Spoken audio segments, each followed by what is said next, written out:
ಮಾಗಡಿ ರಾಜ್ಯದಲ್ಲಿ ವಿದ್ಯುತ್ ವಿತರಣೆ ಮಾಡಲು ಟಾಟಾ ಪವರ್ ಕಂಪನಿ ಲಿಮಿಟೆಡ್ ಅವಕಾಶವನ್ನು ನೀಡಬಾರದು ಅಂತ ಕೆಪಿಟಿಸಿಎಲ್ ಅಧಿಕಾರಿಗಳು ಎಸ್ಕಾಂ ಮತ್ತು ನೌಕರರ ಒಕ್ಕೂಟದವರು ಪ್ರತಿಭಟನೆ ನಡೆಸಿದ್ರು.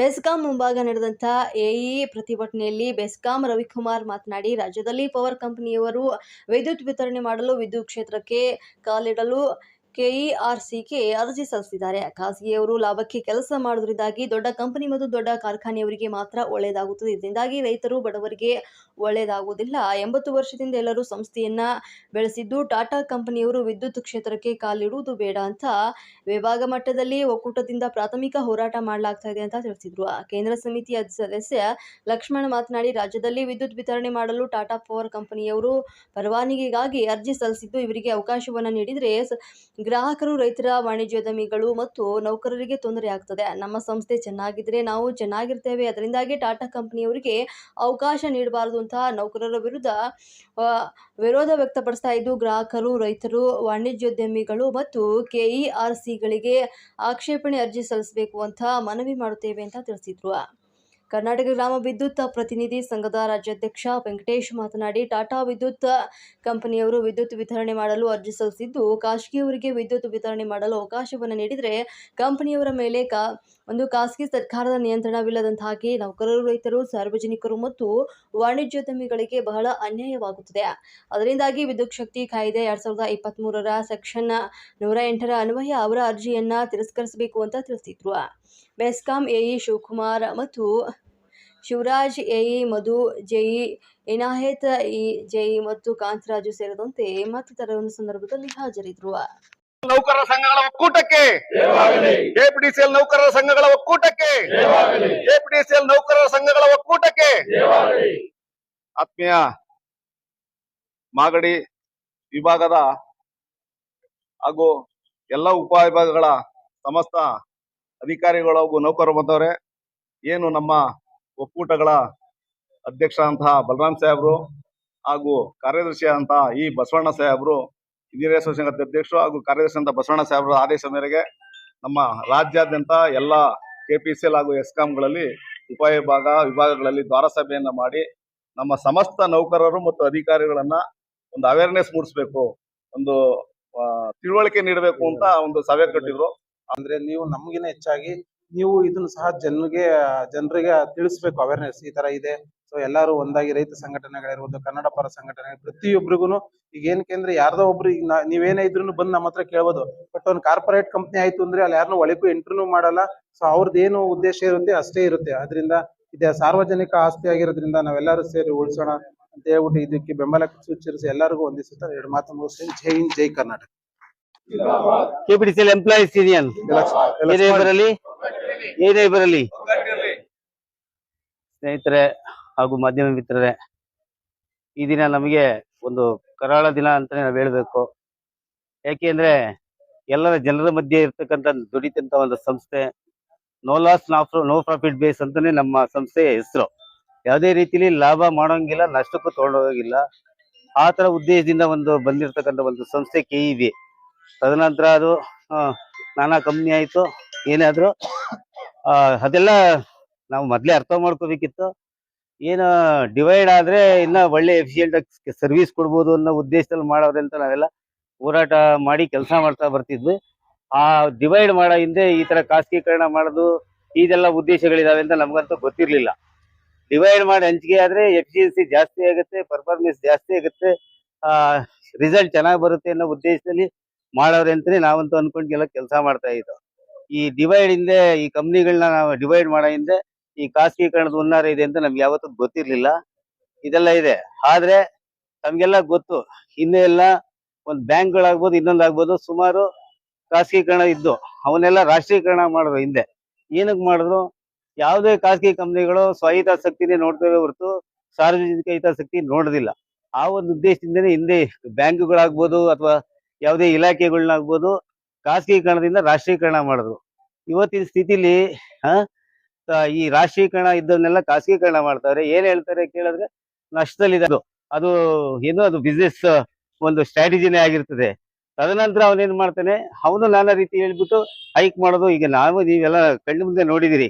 ಈಗ BSNL ಇತ್ತು, ಟೆಲಿಕಾಂ ಇದ್ರಲ್ಲಿ ಅದು ಸರ್ಕಾರದ ಸ್ವಾಮ್ಯತೆ ಇತ್ತು.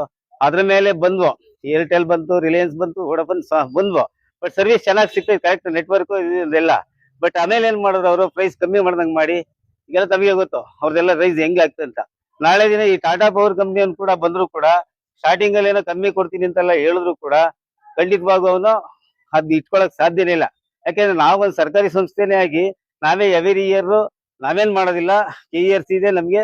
ಅವರೆಲ್ಲ ಏನು ಪ್ರೈಸ್ ಎಲ್ಲ ರೈಸ್ ಮಾಡ್ತಾ ಹೋಗ್ತಾರೆ. ಅದೇ ರೀತಿ ಅವನು ಅದೇ ಏನೋ ರೀತಿಲಿ ಮಾಡ್ತಾನೆ. ಯಾವ್ದೇ ರೀತಿಲಿ ಏನ್ 4 ರೂಪಾಯಿ 5 ರೂಪಾಯಿಗೆ ಈಗ ನಾವು ಕೊಡ್ತಾ ಇದ್ರೆ, ಈಗ ನಾನು 4 ರೂಪಾಯಿ ಕೊಡ್ತೀನಿ, ಮುಂದ್ ವರ್ಷ 3 ರೂಪಾಯಿ ಕೊಡ್ತೀನಿ ಅನ್ನೋದು ಎಲ್ಲೂ ಸಿದ್ಧಾಂತ ಇಲ್ಲ, ಅದು ಸಾಧ್ಯನೇ ಇಲ್ಲ, ಅದು ಪ್ರಾಕ್ಟಿಕಲ್ ಆಗಿ. ಆಮೇಲೆ ಇವ್ರದ್ದು ಬಂದ್ರೆ ಯಾವ್ದೇ ಆಗ್ಲಿ ಅವರು ಎಲ್ಲಾ ಸಾರ್ವಜನಿಕರು ಅಷ್ಟೇ ಕಸ್ಟಮರ್ ಅಂತಾನೆ ನೋಡ್ತಾರೆ. ನಾವೆಲ್ಲ ನೋಡ್ತೀವಿ, ಬಡವರು, ಬಿ.ಪಿ.ಎಲ್ ಇರೋರು, ಕುಟೀರ ಜ್ಯೋತಿಯವರು, ಭಾಗ್ಯ ಜ್ಯೋತಿಯವರು, ರೈತರವರು, ಆ ತರ ಎಲ್ಲ ನಾವು ಹಿಂಗಡಿಸ್ಕೊಂಡು ಅವ್ರಿಗೆ ಒಂದು ಇದರಲ್ಲಿ ಸರ್ವಿಸ್ ಮಾಡ್ತಾ ಇರ್ತೀವಿ. ಅವರಲ್ಲಿ ಬಂದ್ರೆ, ಪ್ರೈವೇಟ್ ಅವ್ರು ಬಂದ್ರೆ ಏನಿಲ್ಲ, ಕನ್ಸ್ಯೂಮರ್ ಅಷ್ಟೇ. ಅವನು ಮೀಟರ್ ಹಾಕೋಬೇಕು, ರೇಟ್ ಏನಾದ್ರು ಇರ್ಲಿ, ದುಡ್ಡು ಕಟ್ಟಬೇಕು. ಈಗೆಲ್ಲ ಇನ್ನು ನಾನಾ ಸಮಸ್ಯೆಗಳಿರ್ತವೆ. ಹಾಗಾಗಿ ಸಾರ್ವಜನಿಕರು ನಾವು ನಿಮ್ಮ ಅಣ್ಣ ತಮ್ಮದಿರ ಕೇಳ್ಕೊತಿರಷ್ಟೇ, ನಿಮ್ಮ ಸಹಕಾರ ಕೂಡ ಅತಿ ಮುಖ್ಯ. ಯಾವುದೇ ಕಾರಣಕ್ಕೂ ಇದು ಖಾಸಗೀಕರಣ ಬಂದ್ರೆ ಸಾರ್ವಜನಿಕ ಜೀವನಕ್ಕೆ ಎಲ್ರಿಗೂ ತೊಂದರೆ ಆಗ್ತದೆ. ದಯವಿಟ್ಟು ಸಹಕರಿಸಿ ಅಂತ ಈ ಮೂಲಕ ಹೇಳ್ತಾ ನನ್ನ ಮಾತುಗಳನ್ನ ಮುಗಿಸ್ತೀನಿ. ನಮ್ಮ ಶಿವರಾಜ್ ಹೇಳ್ದಂಗೆ ಅದನ್ನ KPTCL ಮತ್ತು ಎಸ್ಕಾಮ್ಸ್ ಆಗಿ ಮಾಡಿ 5 ಭಾಗಗಳಾಗಿ ಮಾಡಿ ಅದು ಗುಡ್ ಸರ್ವಿಸ್ ಕೊಡ್ಬೇಕು ಅಂತ ಮಾಡಿದ್ದು. ಇಲ್ಲಿ ಏನು ಅಂತ ಅಂದ್ರೆ, ಇವತ್ತು ನಾವು ಸಾಂಕೇತಿಕವಾಗಿ ಹೋರಾಟ ಮಾಡ್ತಿರೋದೇನು ಅಂದ್ರೆ, ಅವತ್ತಿಂದ ನಾವು ಉಳ್ಸ್ಕೊಂಬಂದಿರೋ ಅಸ್ತಿತ್ವನ ಕಳಿಸ್ಬೇಡಿ. ನಾವು ಯಾವತ್ತು ಏನು ಸಪ್ಲೈ ಕೊಟ್ಟು ಚೆನ್ನಾಗಿ ನೋಡ್ಕೊಂಡ್ರೆ ಇವತ್ತು ಮುಂದೆನೂ ಸಹ ನಾವು ವಿದ್ಯುತ್ ಜಾಲವನ್ನು ಹಣದಲ್ಲಿ ಹೆಂಗೋ ಬ್ಯಾಲೆನ್ಸ್ ಮಾಡ್ಕೊಂಡು ಗೃಹ ಜ್ಯೋತಿ ಇರ್ಬೋದು, ರೈತರಿಗಿರ್ಬೋದು ಕರೆಂಟ್ ಕೊಡ್ತಾ ಇದೀವಿ. ನೋ ಪ್ರಾಫಿಟ್ ನೋ ಗೇನ್ ಅಂದ್ರೆ ಯಾವುದೇ ಲಾಭ ಇಲ್ದಲೆ ಸೇವೆಯನ್ನು ಮಾಡ್ತಿರುವ ಏಕೈಕ ಕಂಪನಿ ಅಂದ್ರೆ ನಮ್ಮ KPTCL ಮತ್ತೆ ಅದರ ಅಂಗ ಸಂಸ್ಥೆಗಳು. ಆದ್ರಿಂದ ಈಗ ಏನ್ ಬರ್ತಾ ಇದೆ ಟಾಟಾ ಪವರ್, ನಾವು ಏನ್ ಕೇಳ್ತಾ ಇದ್ದಾನೆ ಅಂದ್ರೆ, ನಿಮ್ಮ ಜೊತೆ ನಾನು ಕಾಂಪೀಟ್ ಮಾಡ್ತೀನಿ ಅಂದ್ರೆ ನಿಮ್ಮನ್ನು ಡಿಸ್ಟರ್ಬ್ ಮಾಡಲ್ಲ, ನಿಮ್ ಪಕ್ಕದಲ್ಲಿ ಇನ್ನೊಂದು ಆಫೀಸ್ ಓಪನ್ ಮಾಡ್ಕೊಂಡು ನಾನು ಕರೆಂಟ್ ಕೊಡ್ತೀನಿ ಅಂತ ಬರ್ತಾ ಇದ್ದಾನೆ. ಅದರಿಂದ ನಾವೆಲ್ಲ ಎಂಪ್ಲಾಯ್ಸು ಇಡೀ ಕರ್ನಾಟಕ ರಾಜ್ಯಾದ್ಯಂತ ಹೋರಾಟ ಮಾಡಿ, ಯಾರೂ ಬರೋದು ಬೇಡ, ನಮ್ಮ ಕಂಪ್ನಿನಲ್ಲಿ ನಾವೇನೆ ವಿದ್ಯುತ್ ವಿತರಣೆ ಮಾಡ್ತೀವಿ, ಅವ್ರನ್ನ ನಮ್ಮ ಕರ್ನಾಟಕಕ್ಕೆ ಯಾವುದೇ ರೀತಿ ಬರೋದ್ ಬೇಡ ಅಂತ ನಾವು ಒಕ್ಕರ್ಲಿಂದ ಆಕ್ಷೇಪಣೆಯನ್ನು ಸಲ್ಲಿಸ್ತಾ ಇದ್ದೀವಿ. ಅದಕ್ಕೆ ಮಾಧ್ಯಮ ಮಿತ್ರ ಇರ್ಬೋದು, ರೈತರು ಇರ್ಬೋದು, ಇಂಡಸ್ಟ್ರಿಯಲ್ ಇರ್ಬೋದು, ಯಾರೇ ಇರ್ಬೋದು, ಒಟ್ಟಾಗಿ ಯಾರೆಲ್ಲ ಗ್ರಾಹಕರುಗಳು ನಿಮ್ಮ ಸಪೋರ್ಟ್ ಬೇಕಾಗುತ್ತೆ. ಈ ಸಂದರ್ಭದಲ್ಲಿ ಎಲ್ಲಾರು 23ನೇ ತಾರೀಕು ಒಳಗಡೆ KERCಗೆ ಆಕ್ಷೇಪಣೆಯನ್ನು ಸಲ್ಲಿಸಿ, ಯಾವುದೇ ಟಾಟಾ ಪವರ್ ಯಾವ್ದು ಬರೋದ್ ಬೇಡ ಅಂತ ಆಕ್ಷೇಪಣೆ, ಇವರು ಏನು ನೀಡ್ತಿದ್ದಾರೋ ಪವರ್ ಸಪ್ಲೈ ಕೊಡ್ತಾ ಇದಾರೋ ಅದೆಲ್ಲ ನೀಟಾಗಿದೆ, ಚೆನ್ನಾಗಿ ಕೊಡ್ತಾ ಇದಾರೆ, ಇದೇ ಕಂಪ್ನಿ ಇರ್ಲಿ, ಬೇರೆಯವ್ರು ಬರೋದ್ ಬೇಡ ಅಂತ ಆಕ್ಷೇಪಣೆ ಸಲ್ಲಿಸ್ಬೇಕು. ಅದಕ್ಕೋಸ್ಕರ ಜನರಿಗೂ ಅವೇರ್ನೆಸ್ ಕೊಡೋಕ್ಕೋಸ್ಕರ ಎಲ್ಲಾರ್ಗು ಆಕ್ಷೇಪಣಾ ಪತ್ರವನ್ನು ರೆಡಿ ಮಾಡಿದೀವಿ. ಅದನ್ನ ಸಹಿ ಹಾಕ್ಸ್ಕೊಂಡೋಗಿ 23ನೇ ತಾರೀಕು ಒಳಗಡೆ ನಾವು ಸಲ್ಲಿಸ್ತಾ ಇದ್ದೀವಿ. ಆದ್ರಿಂದ ಇದನ್ನು ಹೆಚ್ಚು ಮಾಧ್ಯಮಗಳಲ್ಲಿ ಬಿತ್ತರಿಸಿ ಇದನ್ನ ಖಾಸಗೀಕರಣ ಆಗೋದನ್ನ ತಡೆಗಟ್ಟಲು ನಿಮ್ಮೆಲ್ಲರ ಸಹಕಾರವನ್ನು ಕೋರ್ತಾ, ಈ ಒಂದು ಹೋರಾಟಕ್ಕೆ ನಮ್ಮ ಮಾಗಡಿ ವಿಭಾಗದ ಎಲ್ಲ ಲೈನ್ಮೆನ್ಗಳಿರ್ಬೋದು, ಕಾಂಟ್ರಾಕ್ಟರ್ಸ್ ಇರ್ಬೋದು, GIPಗಳು, ಗ್ಯಾಂಗ್ಮನ್ಗಳು, ನಮ್ಮ ಎಲ್ಲ ಯೂನಿಯನ್ ಎಲ್ಲ ಸೇರ್ ಮಾಡ್ತಾ ಇದೀವಿ. ಆದ್ರಿಂದ ಇದಕ್ಕೆ ನಿಮ್ಮೆಲ್ಲರ ಸಹಕಾರವನ್ನು ಕೋರ್ತಾ 2 ಮಾತನ್ನು ಮುಗಿಸ್ತಾ ಇದ್ದೀನಿ. ನಾವು ನಮ್ಮ ಏನು ಸುಮಾರು ಒಂದು 50-60 ವರ್ಷದಿಂದ ಕೆಲಸ ಮಾಡ್ಕೊಂಡು ಬಂದಿದ್ದೇವೆ. ಈ ದಿನ ನಮ್ಮ ಕೇಂದ್ರ ಸರ್ಕಾರ ಇರ್ಬೋದು ಅಥವಾ ರಾಜ್ಯ ಸರ್ಕಾರ ಇರ್ಬೋದು, ಇವತ್ತು ವಿದ್ಯುತ್ ಅನ್ನು ಗುತ್ತಿಗೆಗೆ ವಹಿಸ್ತಾ ಇರೋದು ನಮ್ಗೆಲ್ಲ ದುಃಖಕರ ವಿಷಯವಾಗಿರುತ್ತೆ. ಮತ್ತೆ ವಿಶೇಷವಾಗಿ ಇದು ಗುತ್ತಿಗೆ ಕೊಟ್ರೆ ರೈತರುಗಳಿಗೆ ಮತ್ತೆ ನಾವು ಏನು ಸುಮಾರು ಒಂದು 20-25 ವರ್ಷದಿಂದ ಎಲ್ಲ ದುಡಿತಾ ಇದೀವಿ, ನಮಗೂ ಯಾವುದೇ ಕಾಂಟ್ರಾಕ್ಟ್ ಅಂದ್ರೆ ಪ್ರೈವೇಟ್ ಆದ್ರೆ ಉಳಿವು ಸುಳಿವು ಆಗುತ್ತೆ. ಯಾಕಂದ್ರೆ ಇಲ್ಲಿ ನಮ್ಗೆ ಒಂದು ಗಾರ್ಮೆಂಟ್ಸ್ ಇದೆ.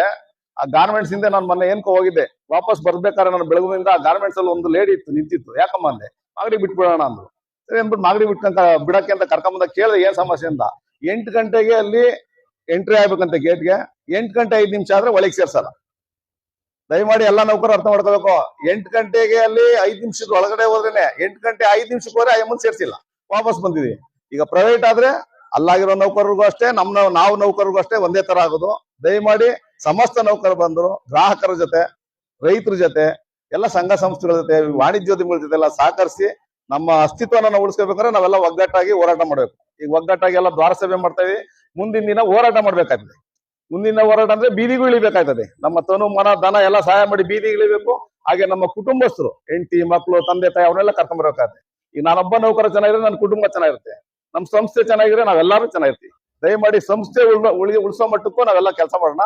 ಹಾಗೆ ರೈತರು, ಗ್ರಾಹಕರು, ವಾಣಿಜ್ಯೋದ್ಯಮಿಗಳನ್ನ ಒಂದು ಸಭೆ ಕರೆದಿ, ಕನ್ನಡ ಪರ ಹೋರಾಟಗಾರರಿದ್ದಾರೆ ಅವ್ರನ್ನೂ ಸಭೆ ಕರೆದಿ, ರೈತ ಸಂಘದವ್ರು ನೆನ್ನೆ ನಾನು ಫೋನ್ ಮಾಡಿ ಮಾತಾಡಿದೆ, ಅಣ್ಣ ಎಲ್ಲ ಹೊರಗಡೆ ಇದೀವಿ, ಬಾಗಲಕೋಟೆಯಲ್ಲಿ ಬತ್ತಿ ಬಿಡಿ ಅಣ್ಣಾಜಿ ಅಂತಂದ್ರು. ದಯಮಾಡಿ ಅವ್ರನ್ನೆಲ್ಲ ಕರ್ಸಿ ನಾಳೆ ನಮ್ಮ ಎಕ್ಸಿಕ್ಯೂಟಿವ್ ಇಂಜಿನಿಯರ್ ಸಾಹೇಬ್ರ ಜೊತೆಲಿ ಕುಂಡಿಸ್ಕೊಂಡು ಏನು ರೂಪುರೇಷೆ, ಮುಂದಿನ ರೂಪುರೇಷೆ ಯಾವ ತರ ಮಾಡ್ಬೇಕು ಅಂತೆಲ್ಲ ಮಾಡಿ ಈ ಖಾಸಗೀಕರಣ ಎಂಬ ಪೆಡಂಭೂತ ನಾವು ಓಡಿಸೋಣ ಅಂತ ನಾವೆಲ್ಲರೂ ಒಗ್ಗಟ್ಟಿಂದ ಜೈಕಾರ ಹಾಕೋಣ. ಖಾಸಗೀಕರಣ ವಿರೋಧಕ್ಕೆ, ಖಾಸಗೀಕರಣ ವಿರೋಧಕ್ಕೆ. ದಯಮಾಡಿ ಸಮಸ್ತ ನೌಕರ ಬಂದವರು ಅವರವರ ಕಾರ್ಯಕಲ್ಪ ಮಾಡಿ. ಈಗ ಕೆಲವರು ಗ್ರಾಹಕರಲ್ಲಿ ಬಂದಿದ್ದಾರೆ, ಅವ್ರಿಗೇನ ಕೆಲಸಗಳಿರುತ್ತೆ. ದಯಮಾಡಿ ಎಲ್ಲ ಅವ್ರವ್ರ ಆ ಸ್ಥಾನಕ್ಕೆ ಹೋಗಿ ಕೆಲಸ ಮಾಡ್ಬೇಕು ಅಂತ ತಮ್ಮಲ್ಲಿ ಮನವಿ ಮಾಡ್ತಾರೆ. ಎಲ್ಲರಿಗೂ ಒಳ್ಳೇದು.